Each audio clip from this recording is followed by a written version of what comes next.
Hey, 2600 here, and today we're taking a look at the Tomy Puck Man, which is the Japanese version of the Tomy Pac-Man, released by Tomy in 1981. Now, as a kid, I was obsessed with this. Most of you probably remember the Coleco Tabletop games, but for some reason, I did not want the Pac-Man tabletop game by Coleco. I wanted the Tomy Pac-Man. And honestly, I can only say it's because of its unusual shape. It was made to kind of look like Pac-Man, but also like a UFO, and that's what really attracted me. So now let's give it a play. As you can see, it's a very basic rendition of Pac-Man. One thing to note, when you control Pac-Man, you can only eat the dots moving to the left, which is the only side his open mouth faces. All the ghosts are red also. You have the cherry that you can go get for bonus points, and in the two spots you can eat double dots. Also, the power pellets have been changed to red stars.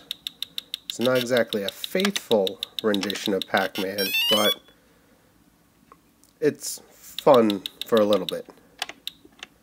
Again, my whole reason for wanting this over the Coleco Tabletop game was the design. As a kid, it just looked like a Pac-Man UFO. And I thought that was much cooler. It looked more like a toy than having a mini arcade cabinet.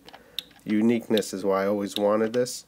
So I finally tracked one down, especially the Japanese version.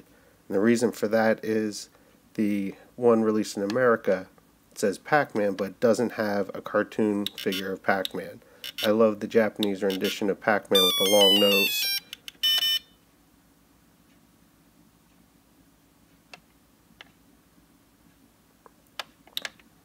Let's give it some more play. You can go through the tunnels. See, there's only two ghosts that chase you at a time because that's all it can handle. The directions are 4 buttons that move you around, and there's also 2 modes. If you look, there's an orange switch that says AMA and Pro. AMA is meant for amateur, and then Pro it's supposed to be harder. We'll give that a play in a second. The harder version seems to just move a little faster, or the ghosts seem to move a little faster.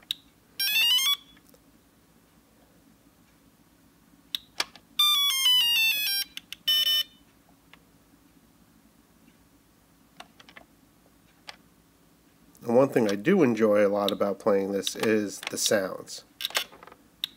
For some reason I like that ticking sound, almost reminds me of asteroids. And I love the intro music,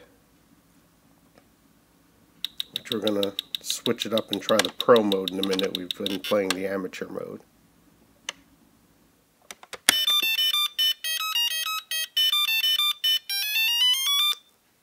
So this is the Pro mode, and again, I love how they were able to reproduce the intro music. So let's give the Pro mode a play.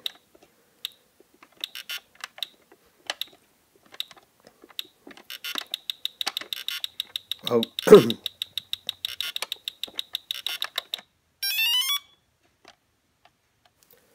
while this may not be the most fun handheld or tabletop version of Pac-Man, the design again so makes it really stand out, and it just looks awesome on a shelf. You can usually track these down on eBay for pretty cheap. I got lucky and scored this one without the box for $40. The Japanese one's usually more expensive. The American one usually sells between $30 and $60. Be sure to check out thearcadehunters.com for more videos and holiday mayhem. Thank you for watching.